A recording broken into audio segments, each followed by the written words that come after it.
Hi everyone, how are you all doing? My name is Aaron Sakupan and welcome to Talk Talk.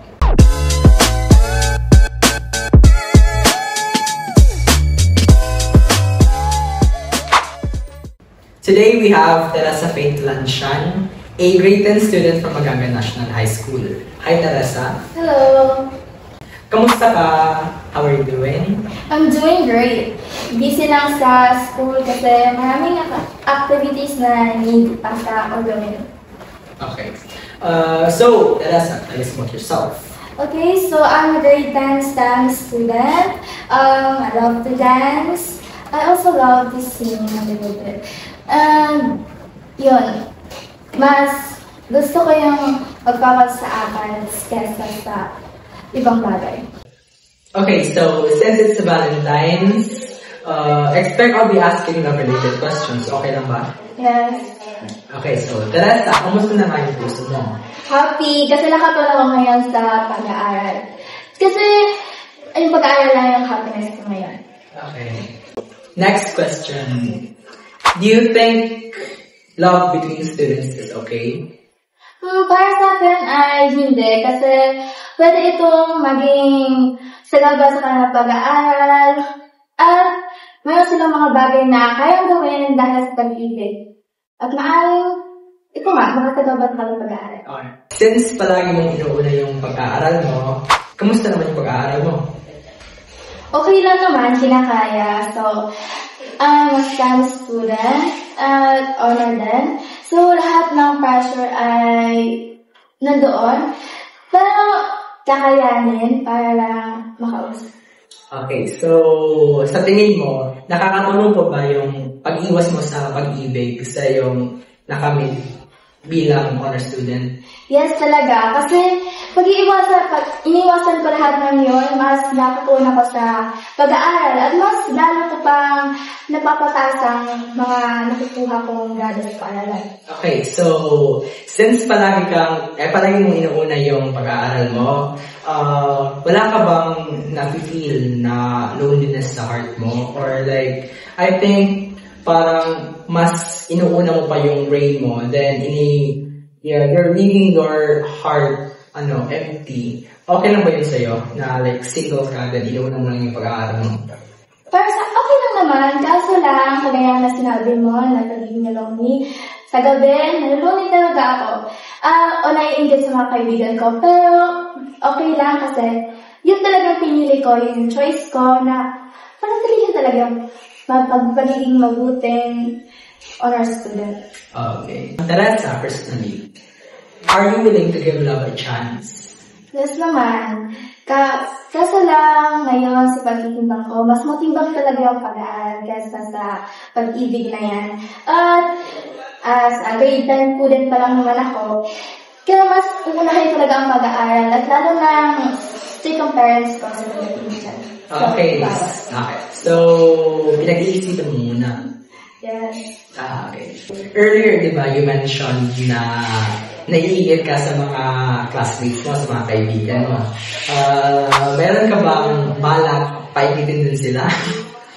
Yes, kaso lang, paingitin ko sila sa pagiging honor student. Hindi yung paingitin ko sila dahil meron akong jowa, ganyan, meron akong ka-days sa February 14.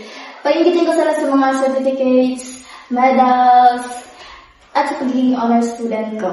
Okay. So, you're planning your revenge on them, not through love, pero through honors and achievements. Yes. Okay. Teresa, if given the chance na papasok ka sa isang relasyon, ano yung hinahanap mo para sa iyong ideal partner? Siyempre naman, number 1 is academic achiever. I also like family-oriented, sporty, respectful, man of God. Marami pa. Pero sa tingin ko, mahanap ko lang yan sa tamang panahon. At yun, panatilin ko muna yung pag-aaral ko sa ngayon. Okay, so ang taas ng standard mo. Grabe naman. Okay, so what if may lalaking papasok sa buhay mo then alam mong mahal na mahal mo siya, pero ngunit hindi siya nakapasok sa mga standards mo. Ano yung, respond mo? I can change my standard for him. Pero, kung mahal din niya ako, pwede niyang gawin yung mga gusto ko sa lalaki, o pwede siyang magbago, para lang magugutuhan ko siya. Okay. According to you, Valentine's Day is not only for couples, correct? Yes. So you're saying na pwede rin yung Valentine sa mga pamilya? Yes. Gano'n mo kamahal yung pamilya mo? Sobra talaga. Like, ito yung storya ng pamilya namin. 4 kami magkakapatid. At 4 yung magkakapatid, pangalawa ako. Tapos, yun yung isang inspiration ko para mas bubutihin pa ang pag-aaral ko. Lalo na mayroon pa akong mga kapatid na nag-aaral pa. At yan din ang isang importanteng bagay na o mga tao na pinapahalagahan ko. At gaya na sinabi ko, hindi muna ako papasok sa mga bagay na pag-ibig kasi sila ang pinakaunang masasaktan ko nito sapagkat ito ang kanilang napakasitong sinabi sa akin na huwag muna papasok. At kaya na sinabi ko, kung pa mas mabutihin ko pa ang pag-aaral ko ay mayroon talaga akong mararating sa buhay at mas lalong proud pa sila sa akin at mas matutulungan ko pa yung mga kapatid kong nag-aaral pa. Okay, so meron kang strict parents? Yes. Gano'n ka strict? Like, strict na strict? Hindi naman super strict, basta general in terms of relationship, hindi talaga pwede. Okay, so yun yung number one reason mo why you didn't enter relationships yet, correct? Yes. Teresa, ano yung mensahe mo para sa mga kabataang nanonood ngayon patungkol sa pag-ibig at pag-aaral? Sa tingin ko, mas lalo pa natin pag-ihihan ng pag-aaral, magpatuloy pa rin sa pag-aaral at iwasan yung mga bagay na nakakasagabal nito. Kasi alam naman natin na ang pag-aaral ay isang napaka-importanting bagay na ating paghahawakan. Lalo na tayo ay kabataan pa. At ito ay magiging isang espesyal na ating nagawa sa buhay upang mas makaangat tayo sa kahirapan.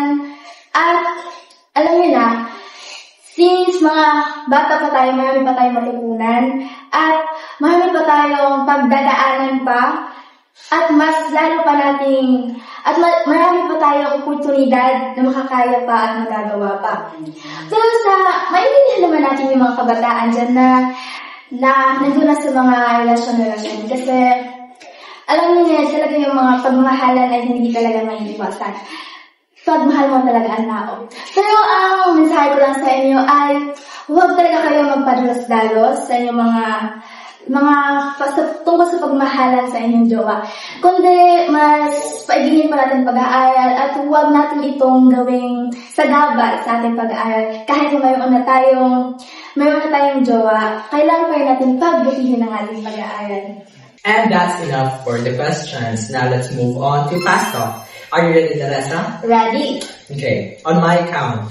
3, 2, 1, go. Flowers or chocolate? Chocolate. Sunset or sunrise? Sunset. Breakfast or dinner date? Dinner date. Academic achiever or sporty? Academic achiever. Older or younger? Older. Math or science? Science. Sports or journalism? Journalism. Introvert or extrovert? Extrovert. Valentine's or Christmas Day? Christmas Day. LDR or together? Together. Classmate or schoolmate? Schoolmate. Completion or graduation? Graduation. Gusto mo or gusto ka? Gusto ako. Favorite book? Bible. Favorite movie? Titanic. Ayaw na ayaw ko sa? Red flag. The best time to study? 2 weeks before the exam. Favorite sport? Badminton. I believe in? Perfect timing. Motto in life? All things are possible with God.